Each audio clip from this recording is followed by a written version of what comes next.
Hello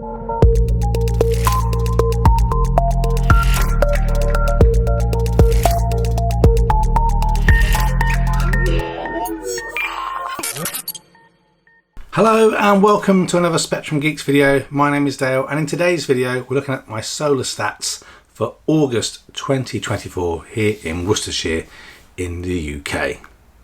Okay, so let's jump into it. I have a 5.16 kilowatt solar array. It's an in-roof system, and attached to that I have a 5 kilowatt GivEnergy hybrid inverter, and connected to that I have two 9.5 kilowatt hour batteries, as well as a Tesla Powerwall 2, which has the ability to store 14 kilowatt hours but only use 13.5.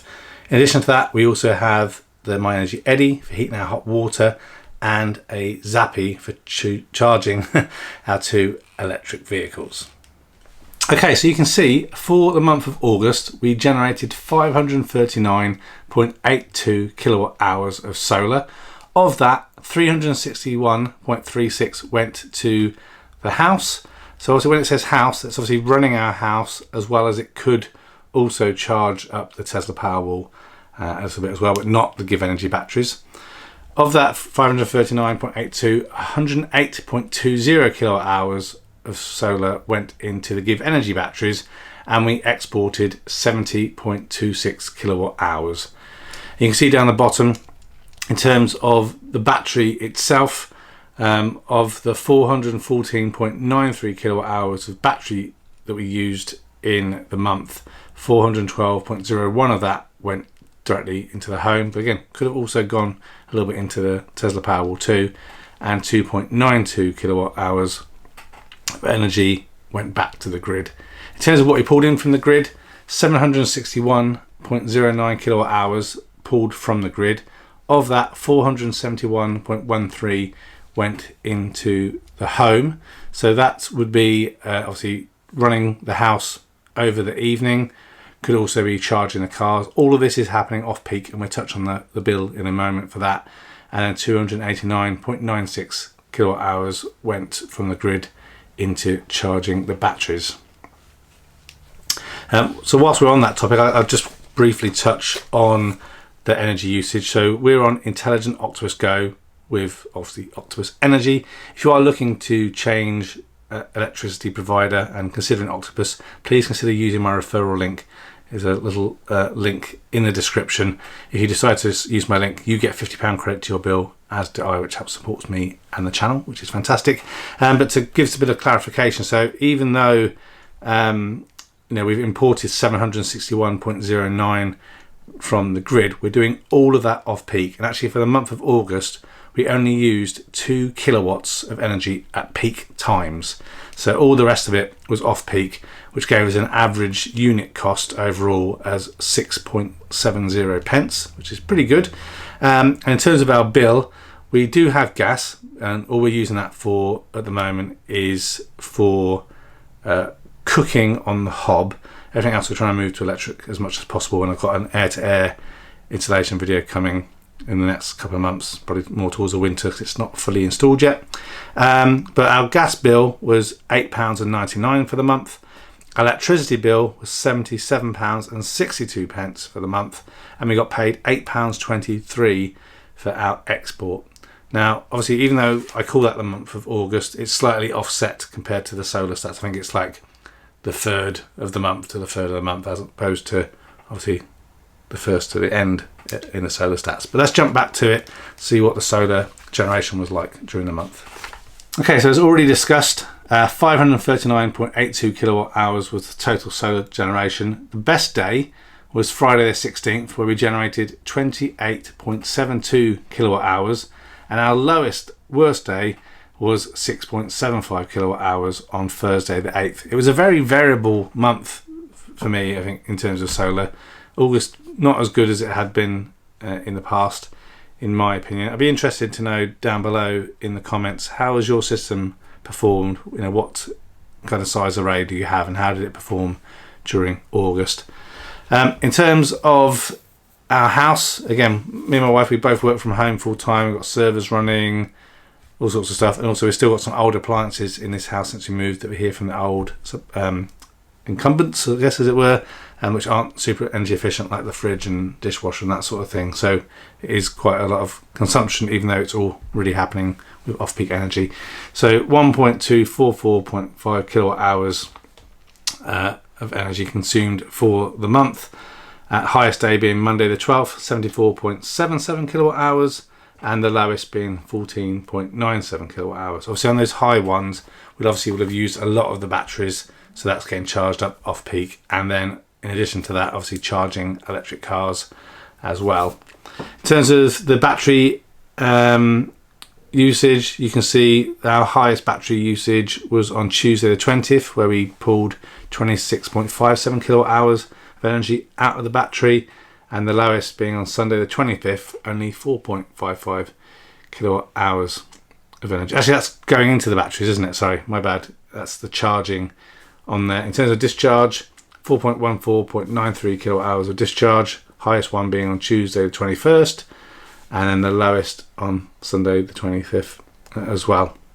Obviously, as we head into winter, it's going to be interesting to me to see how the batteries and the solar and everything perform. Obviously, the reason I've got a large amount of battery storage is knowing that I want to be moving to air, and the IR panels are moving away from gas. I need more storage to hopefully maximise using off-peak energy and not, where possible, touching the peak. So we'll see how we go, because obviously nights are drawing in now, it's darker earlier, lights are on.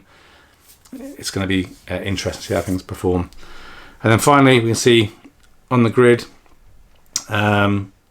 761.09 total import. Highest usage was on Monday the 12th, lowest on Saturday the 24th, and total exported 73.18 kilowatt hours, with the highest export being on Friday the 23rd, and a very small amount on Thursday the 8th. So let's look at kind of how that energy was used outside of the solar and batteries that we just mentioned there. Okay, so as mentioned, we have the MyEnergi Zappy that we use to charge my wife's Nissan Leaf and my Polestar 2. From that, 16.18 kilowatt hours of charging came from solar, and 82.29 kilowatt hours came from the grid. Now, I'm kind of actively not trying to charge the cars from solar unless I have a specific need, and I'm preferring to kind of export that, because obviously getting paid 15 pence for export, and it's only 7 pence to buy it in from the grid. Then with the MyEnergi Eddy, we are heating probably more water than, not so much that we need, but the tank is very old, not very well insulated, so it doesn't hold the heat very well. But obviously with 2 kids as well, we need to have hot water for baths and showers, mornings and evenings and what have you. So we probably do put quite a lot of energy into the hot water at the moment. So 31 kilowatt hours of energy from solar went into heating hot water, and 177.4 kilowatt hours came from the grid. So we we heat the hot water every night in the 6-hour off-peak window, and then I think every other day we charge for 2 hours, or heat for 2 hours in the evening, to make sure there's additional hot water for that. And then the Tesla Powerwall 2, we put 87.1 kilowatt hours of energy into the Powerwall. Now that is a mixture of coming from solar, from the grid, but also from the GivEnergy batteries into the Tesla Powerwall 2. I'm going to do a video in the upcoming months on running AC and DC batteries together.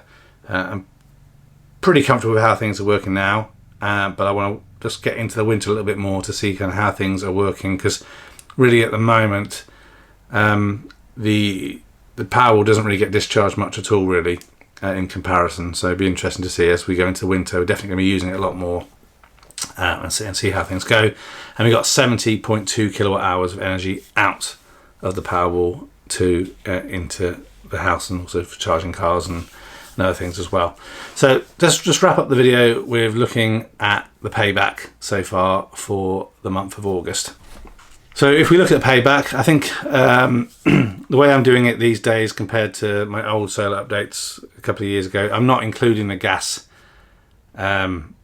anymore, even though I probably should, because obviously we're saving on energy.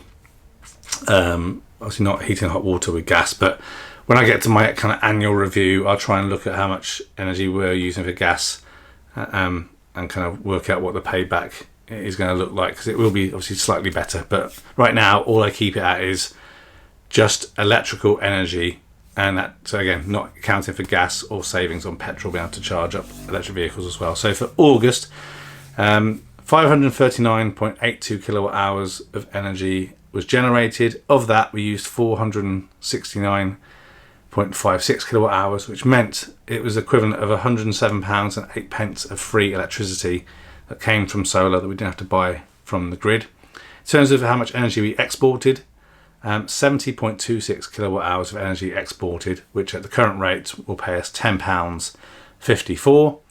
And then obviously energy that we got off peak into the batteries to use during peak time. Obviously looking at the difference between peak and off peak, we had 289.96 kilowatt hours of energy from the batteries, and that saved us £45.83 from not having to buy it at peak rate during the day, which meant the total kind of payback into our pot, just from an electric perspective, is £163.45 for the month of August. So I hope that helps. Thanks very much for watching these videos. If you've got any questions about solar or how I'm doing the payback and how things fit together, please ask in the comments. I can have an answer there, or if it makes sense, do a video on it to provide a bit more detail. But until the next video, take care of yourself. Thanks very much for watching. Goodbye for now.